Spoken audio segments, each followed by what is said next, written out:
on Animal House Radio is my quintessential wingman. Killer Keller is in the house, Hello. and we are entertaining. We are being entertained by a very, very special, legendary, and iconic guest.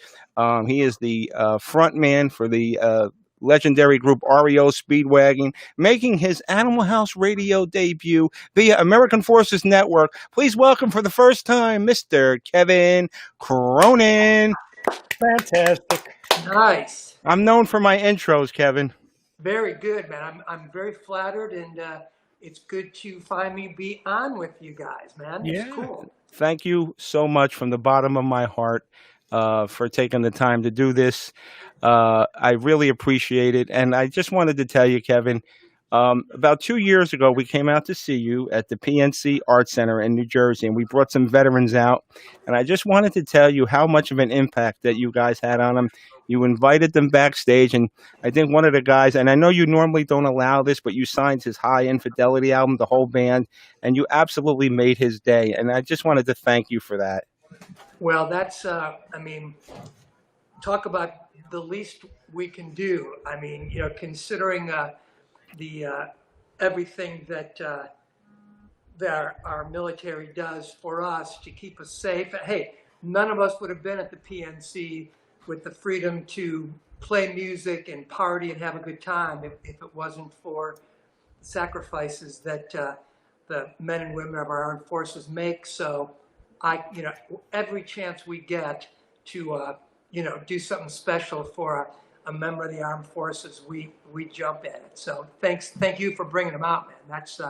That's cool, and it's awesome to be here with you, but also to be being broadcast all over the world to our men and women of the military. So this is very cool on a number of levels. Well, it's our pleasure. I mean, you're an iconic individual, super talented. I mean, I have so many questions, and as I imagine Steve would as well.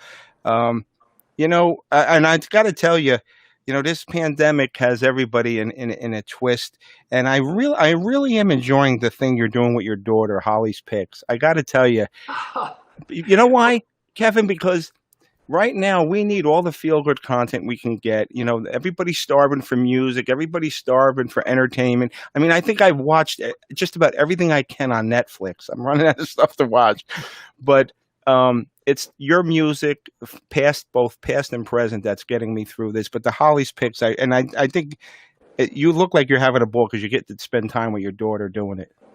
Well, yeah, thanks for the kind words. Holly is just she's a natural at it, but during this pandemic, there's obviously so many challenges, so much difficulty being faced by.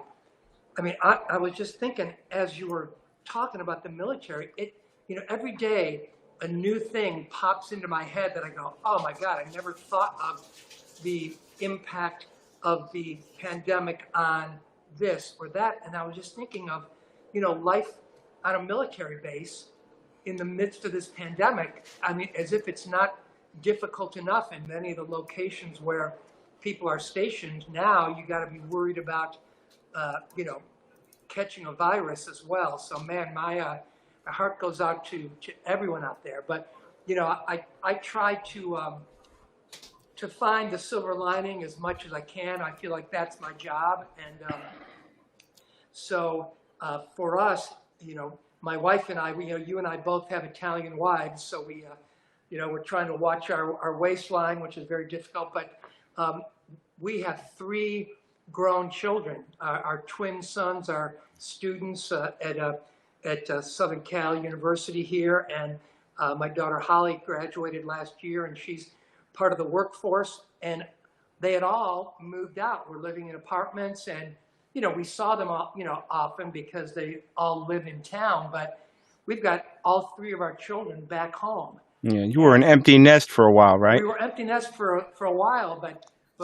luckily for us, we all get along pretty well. And so this thing that Holly and I do on Saturdays is really just it really is kind of a window into just Holly and I just hanging out together. And so, yeah, she's a special kid, and we have a lot of fun.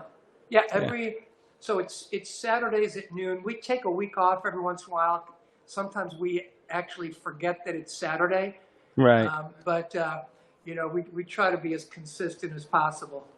When you're working full time, performing and no pandemic, and then this hits, and then you have to, you're stuck home, and when you're working full time, you don't get a chance to see the family. Now you have all this time to make catch up on quality time. It's going to be hard once you go back to work to, because now not that you've rebonded, but you got to spend that quality time. Is it will be equally hard when you have to go back on the road?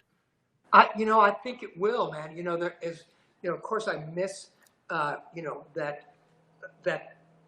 rush of going on stage and, playing songs that people know and they sing along to, and I just look out at the audience and see all these smiling faces, and it's a treat really to be able to make a living doing what I'm doing.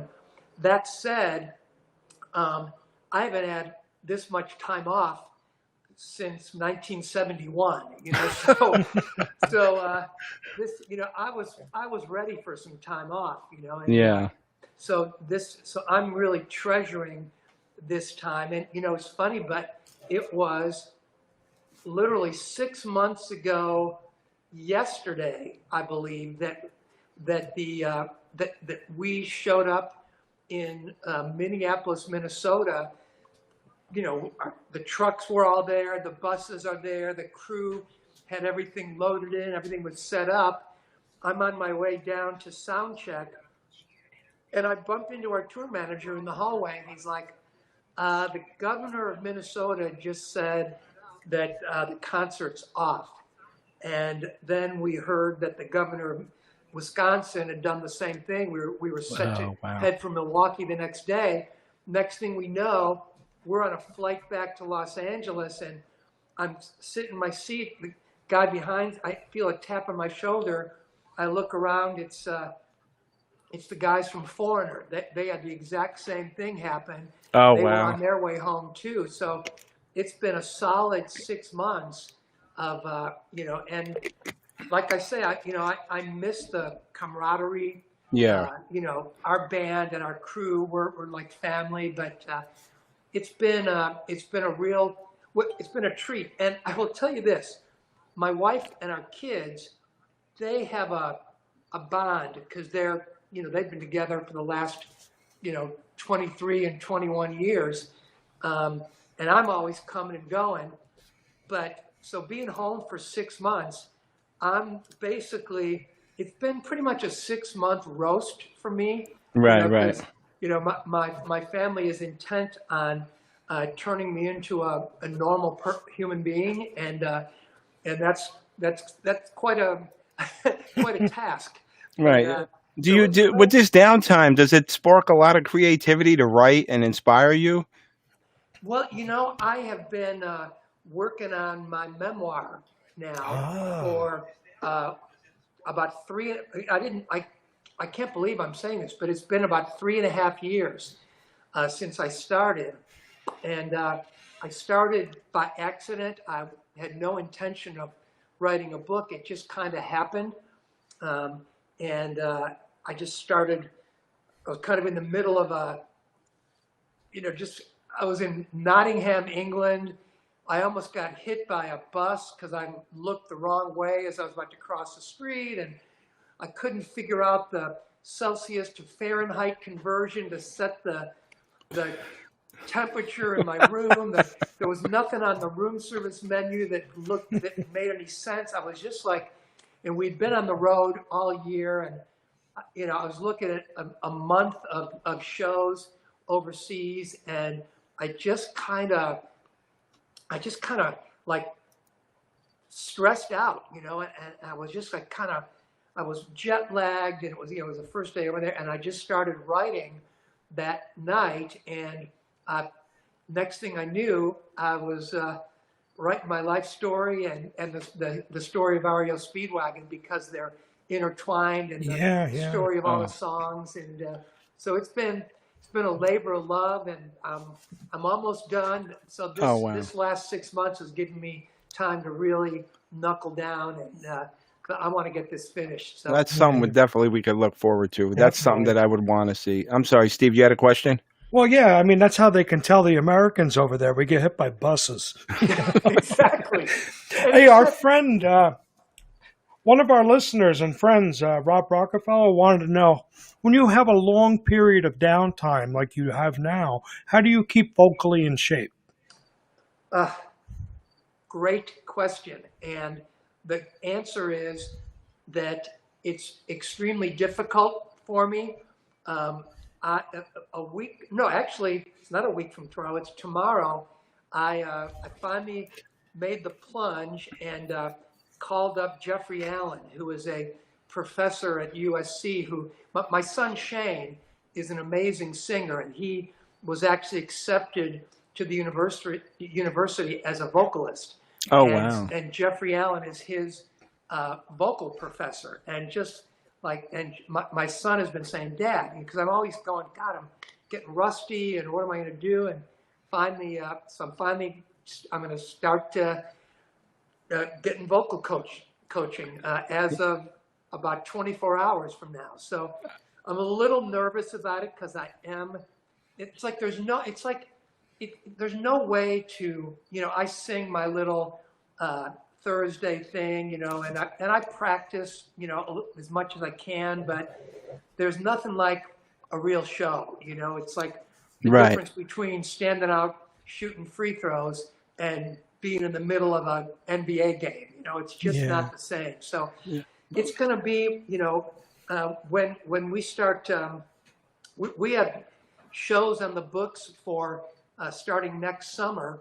Fingers crossed that there will be touring next summer. No one knows for sure, but I told the guys, man, we gotta book about a month of rehearsals just because that's how long it's going to take me to get show ready. Because I don't want to get out there and be in front of a crowd of R.E.O. Speedwagon fans who had spent their hard-earned money to see a show and be warming up.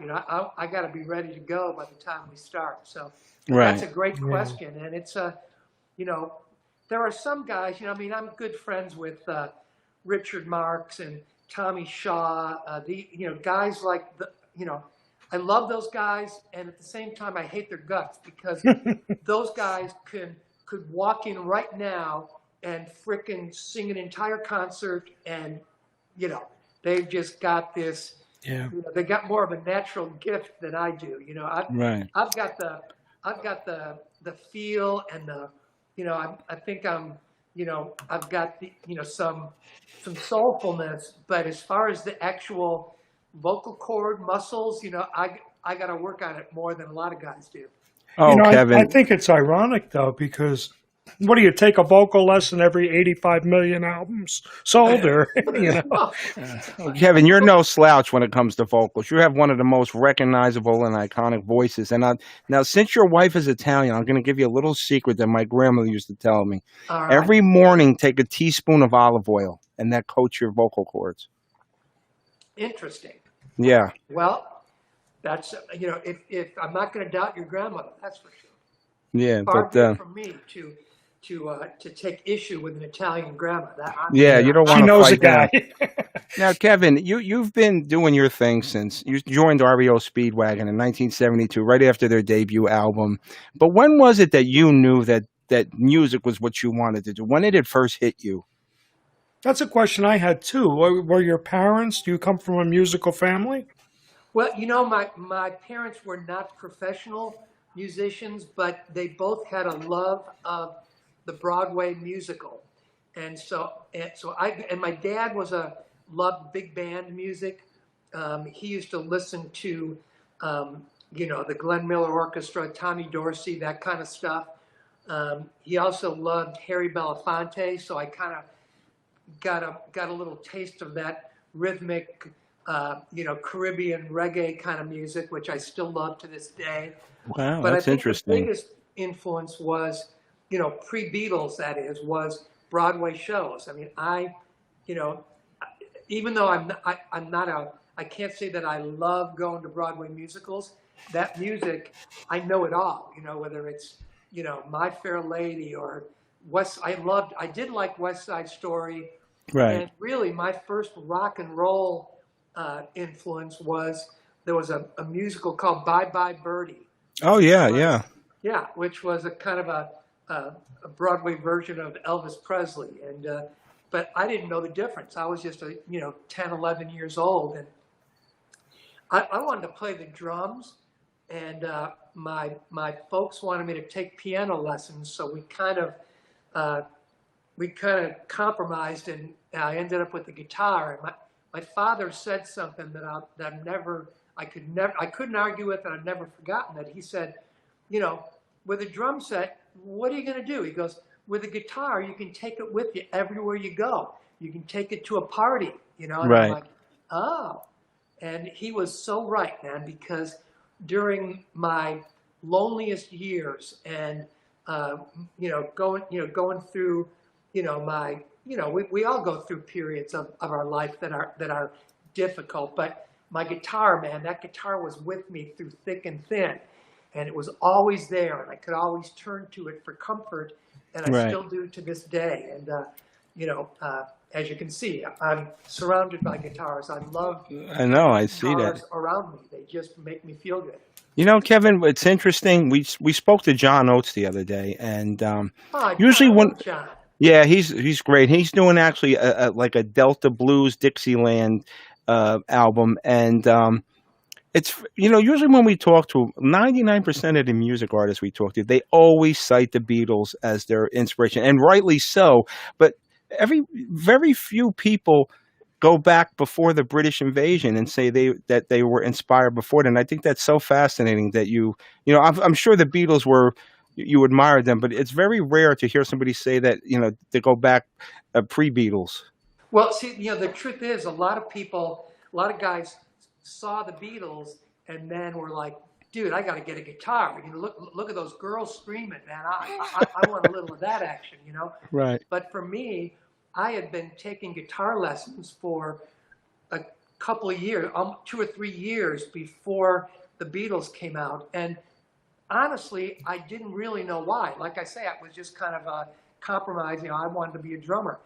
But I'm playing songs like "On Top of Old Smoky," "Old Susanna," all these old kind of folk songs.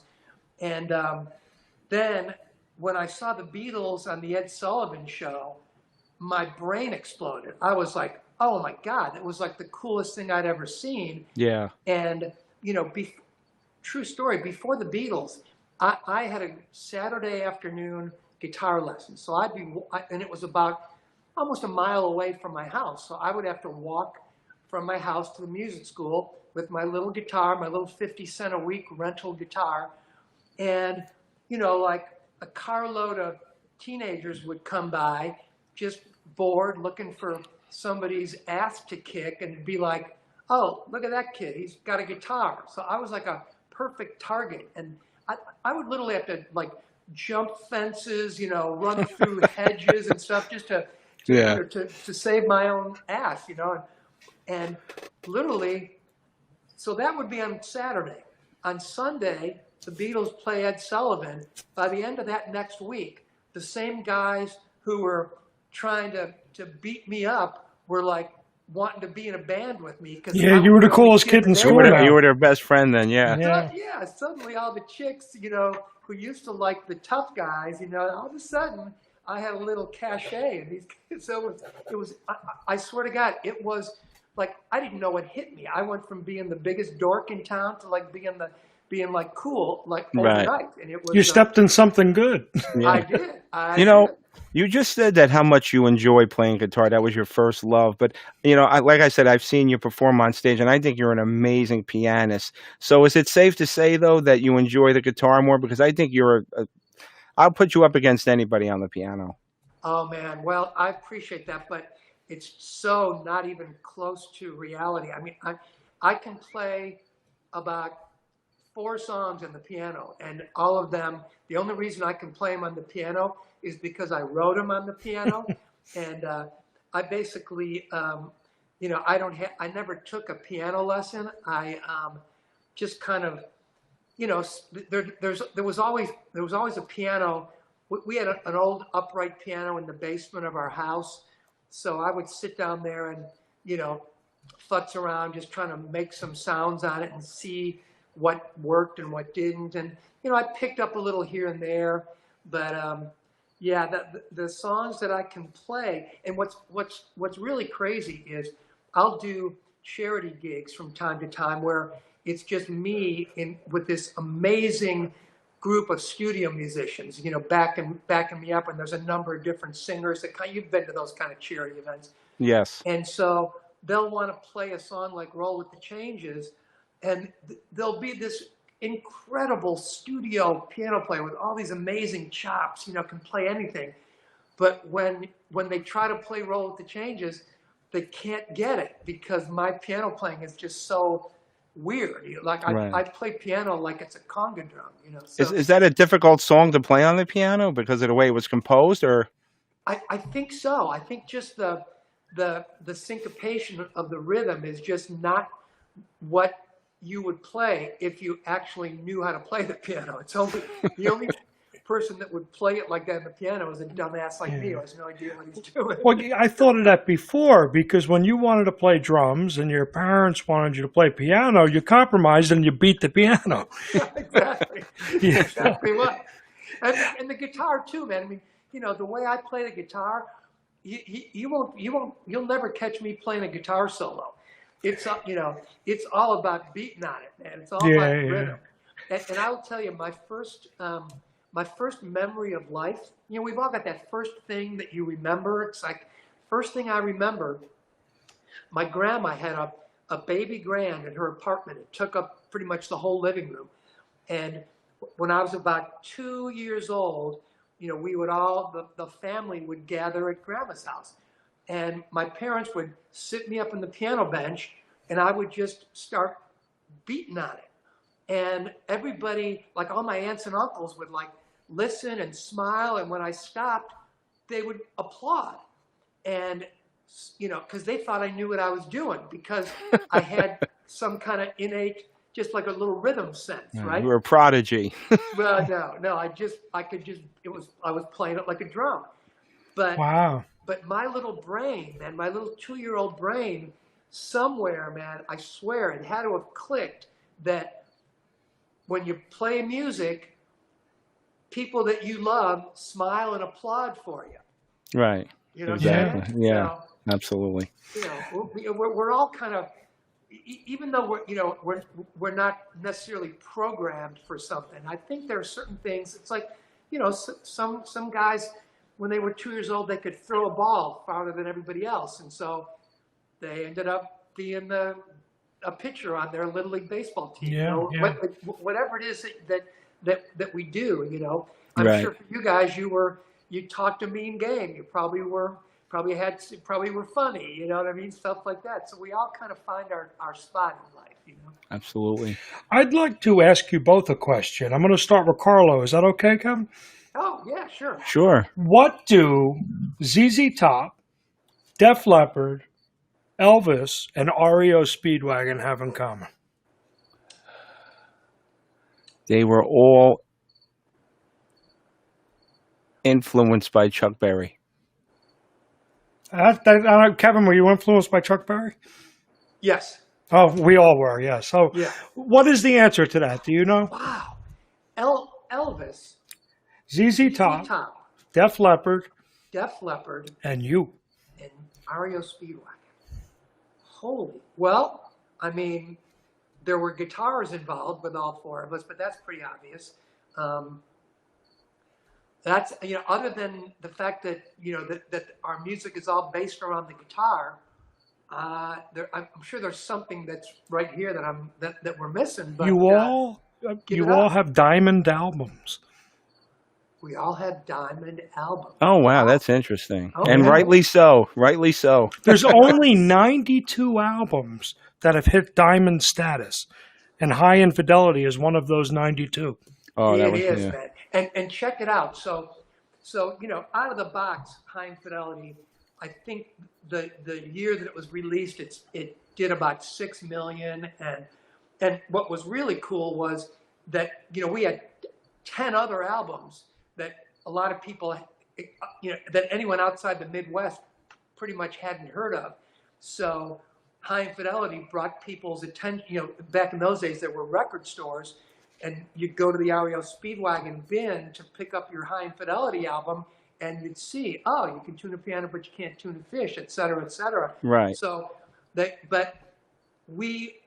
High Infidelity album kind of plateaued at about 9.5 million. Not bad, you know. Right. No one was complaining. But then they brought out this Diamond Award somewhere along the way. And I remember thinking, God, wouldn't that be cool to get a Diamond Award? But we're thinking, well, where are you going to find 500,000 people who don't have the High Infidelity album and still want it? You know, it's not going to happen. But so we just we were like, all right, that would have been nice. And literally a couple of years later, a phone call comes in the office with the message that we were being honored with the Diamond Award. Turns out that the last 500,000 came through streaming. Yes. And it's like, I didn't even know that our fans knew what streaming was, you know. Embrace the technology, yes. Oh, yeah. Hey, Kevin, you know what amazes me? And I got to tell you something, and I'm guilty of this too. I mean, I grew up listening to music in the 70s, mostly on AM radio, you know, Sure. back then, because that's what it was. And I knew of your music before then, but a lot of it, you see, and I think R.E.O. Speedwagon is a prime example, ZZ Top, who else? Def Leppard. A lot of those people don't realize that, Hall and Oates too, they started out in the early 70s, but a lot of people only go from the MTV explosion forward.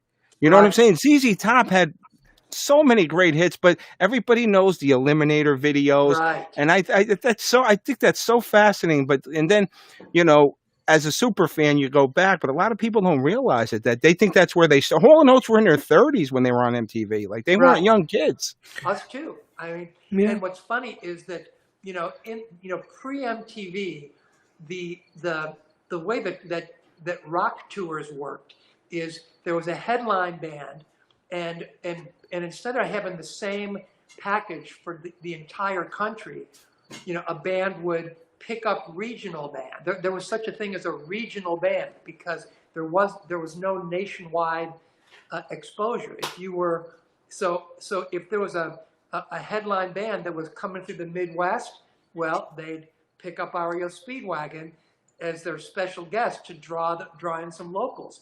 When they got down to Texas, they'd pick up ZZ Top. They swing around through the Southeast, they'd grab Leonard Skinner. Up in the Northeast, they'd grab Blue Oyster Cult or George Thorogood, you know. And Right. so all of us were, at one point, strictly, you know, in regional attractions, and then it really was MTV that kind of blew the lid off the joint for all of us. And You know, we were I so actually, lucky.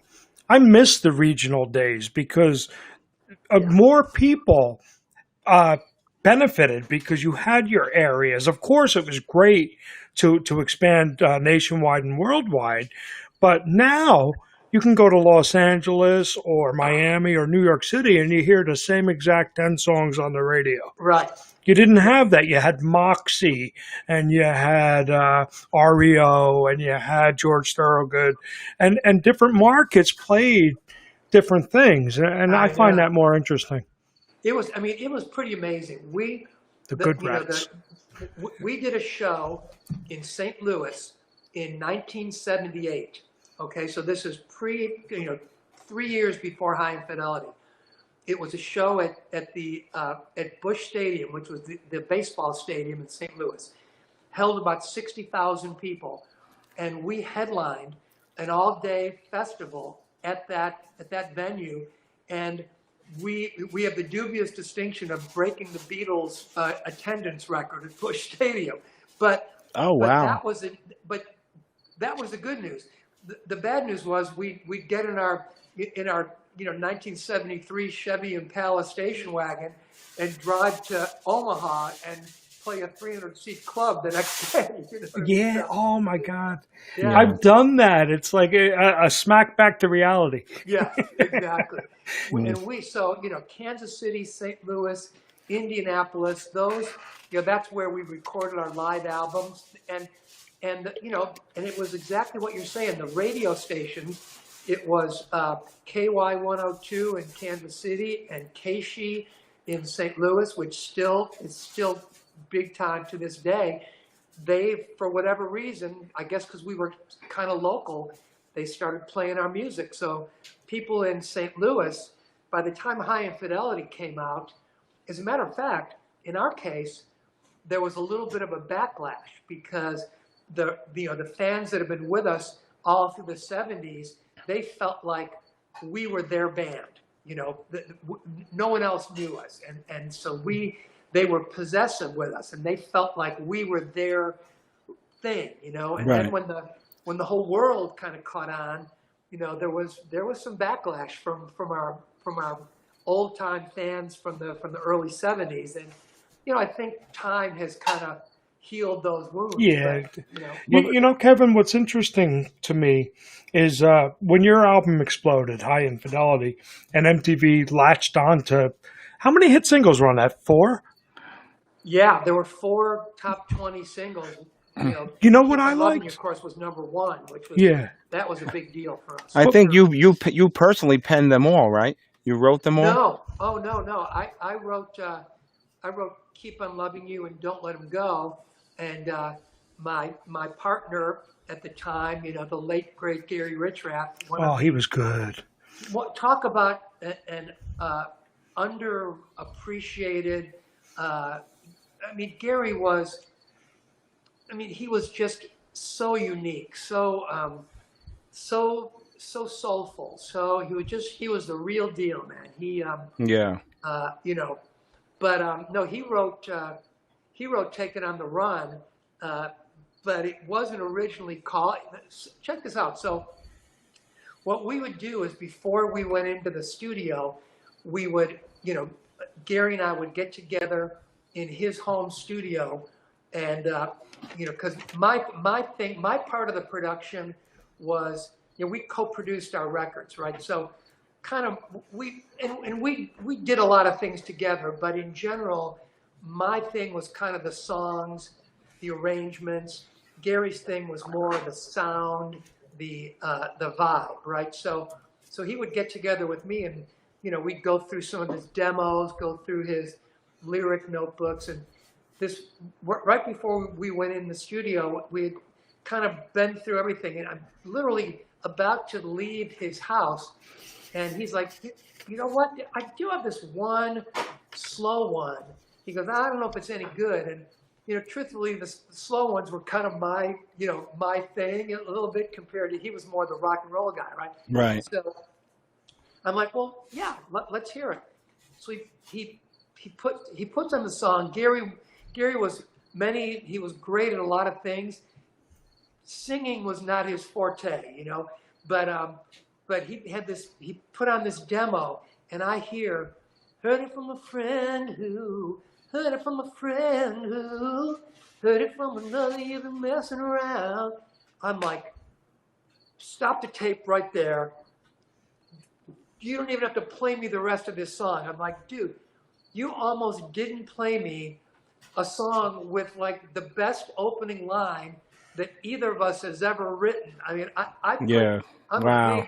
a big believer in the opening line to a song. Like, Well, that's the hook. That's what gets everybody, Grab him.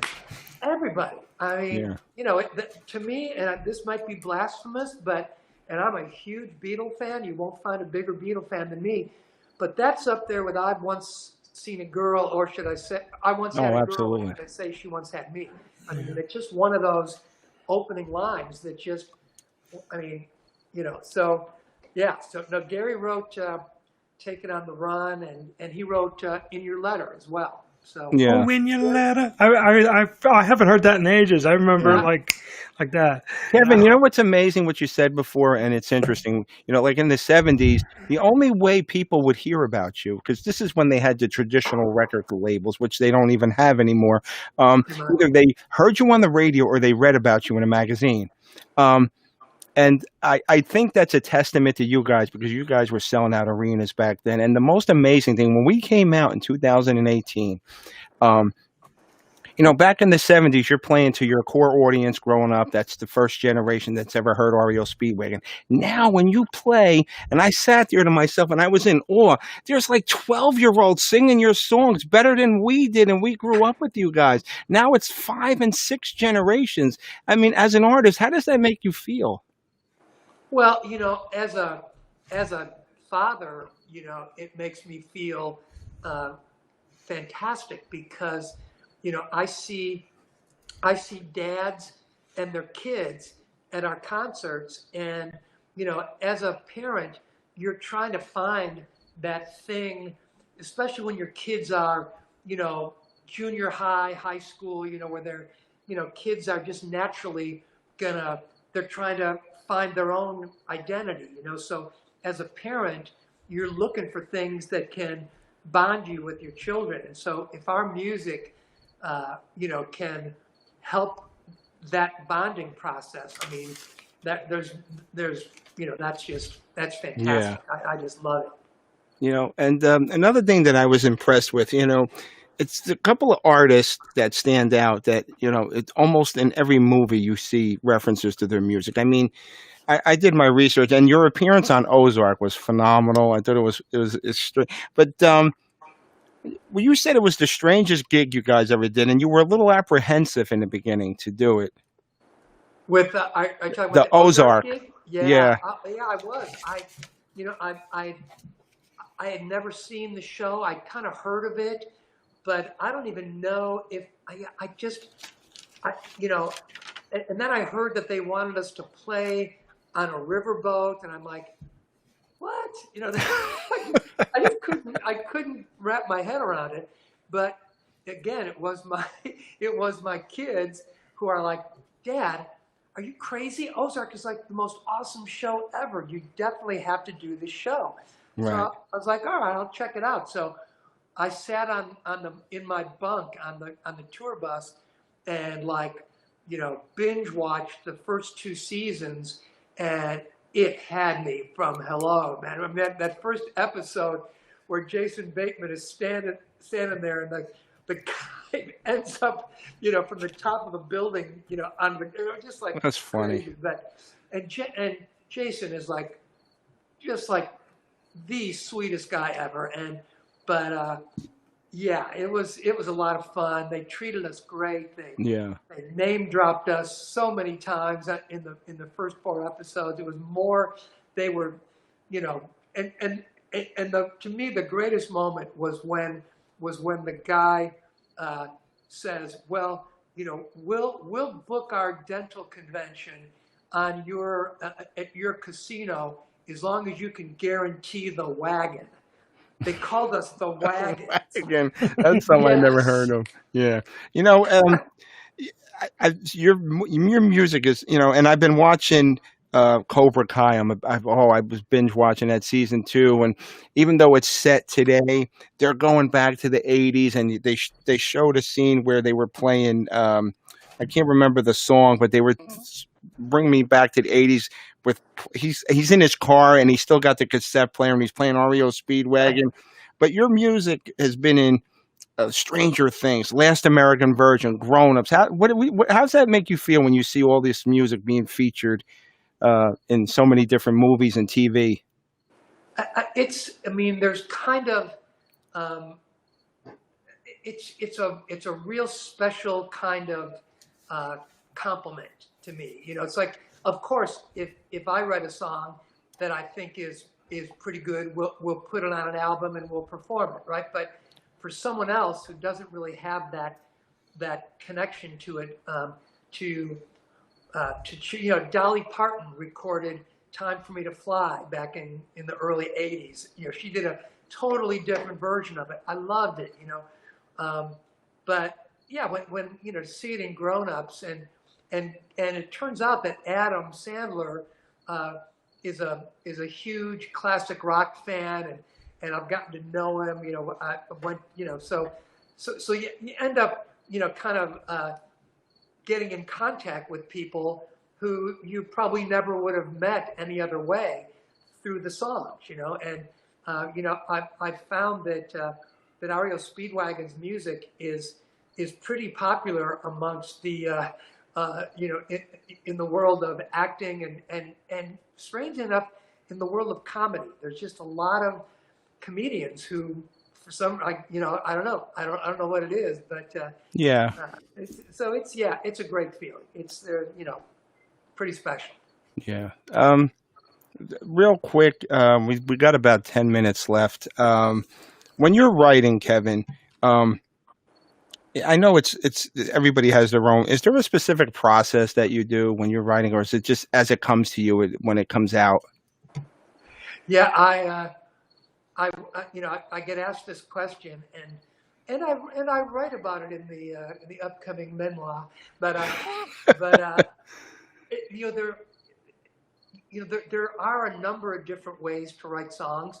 I've written songs every which way, man. I literally wrote Roll with the Changes I was driving between Denver and Albuquerque on my way out to moving to California. R.E.O. moved from Illinois to California, and I'm driving. I didn't want to fly. I wanted to really feel the passage of the earth between Chicago and Los Angeles. So I rented a U-Haul trailer and hooked it up to I'm literally driving along the interstate, and I found myself just playing a little drum beat on the steering wheel and singing "Keep on rolling, keep on rolling," and next thing I knew, the lyrics, as soon as you are able, woman, I am will, and came into my head.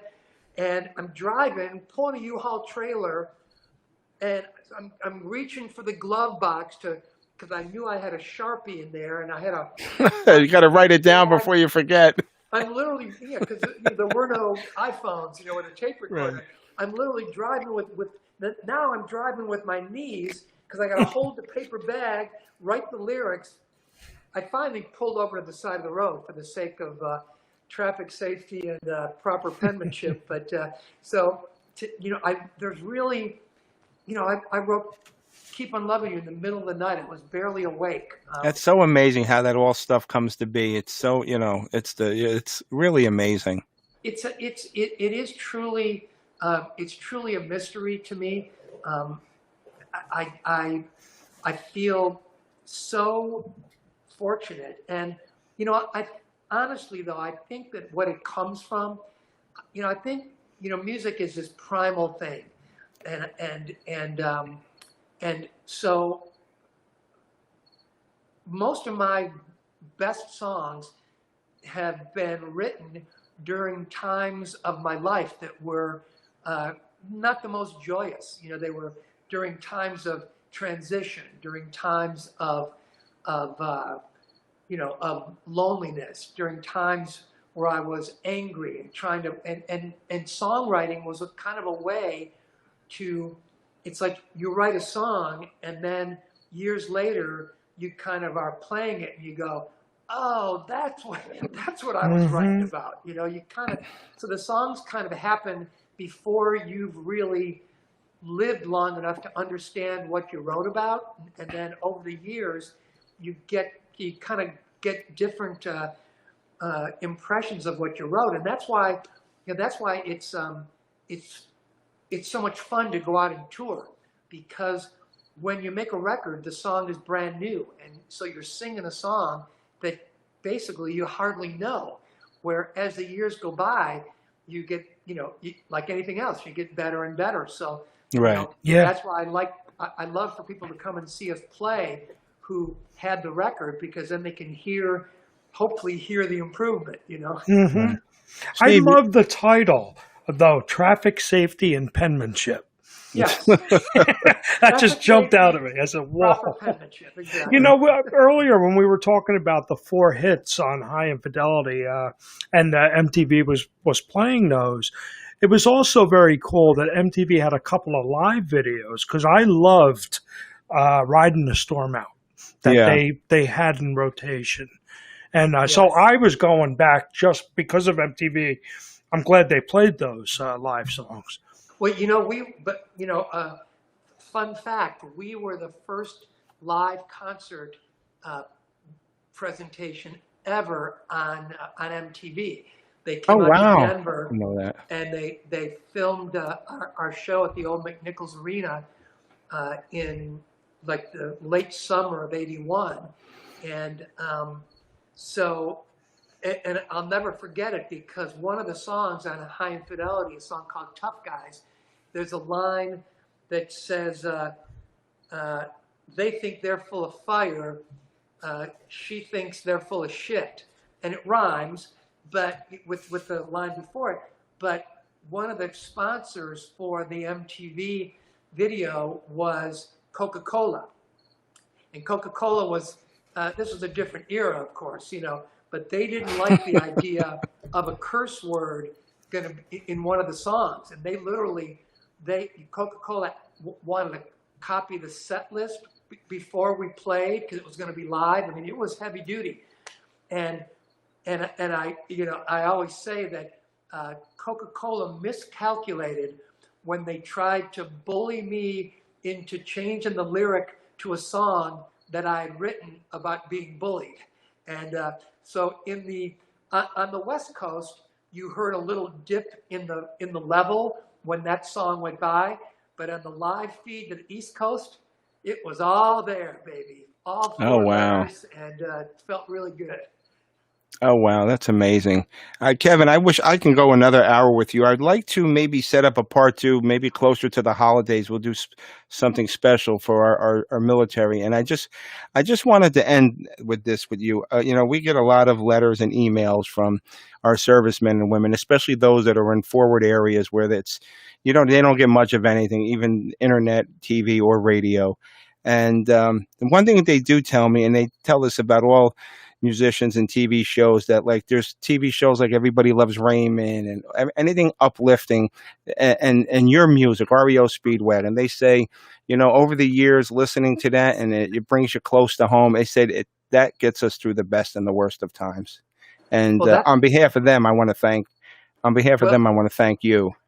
Well, you know what? I got to tell you that, you talk about the how it feels good when someone uses one of our songs in a movie or another artist covers our music, or, we get we've always gotten fan mail, and now, of course, it comes in through the websites and stuff. But, we write our songs to obviously express whatever's going on in our life, make people dance, uplift people. But when I'll never forget this one particular letter I got, and this was years ago.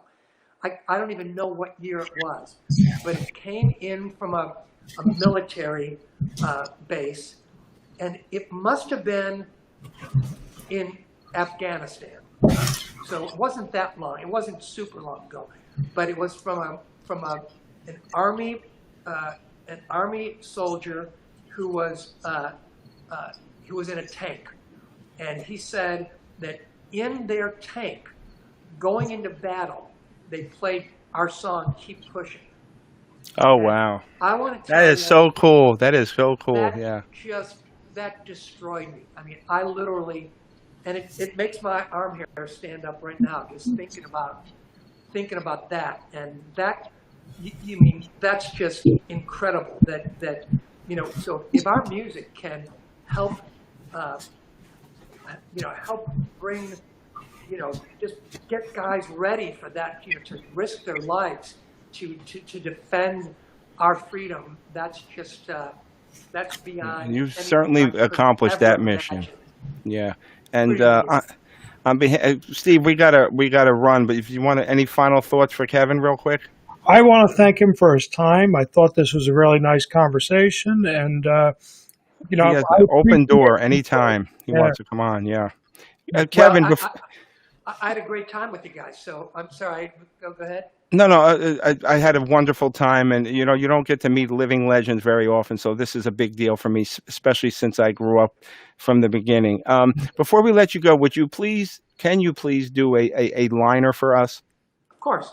Basically, you're just going to introduce yourself in your usual Kevin Cronin flair and say you're listening to Animal House Radio. Okay, you got it. Hey, everybody. Kevin Cronin from R.E.O. Speedwagon here, and you are listening to Animal House Radio. Woo!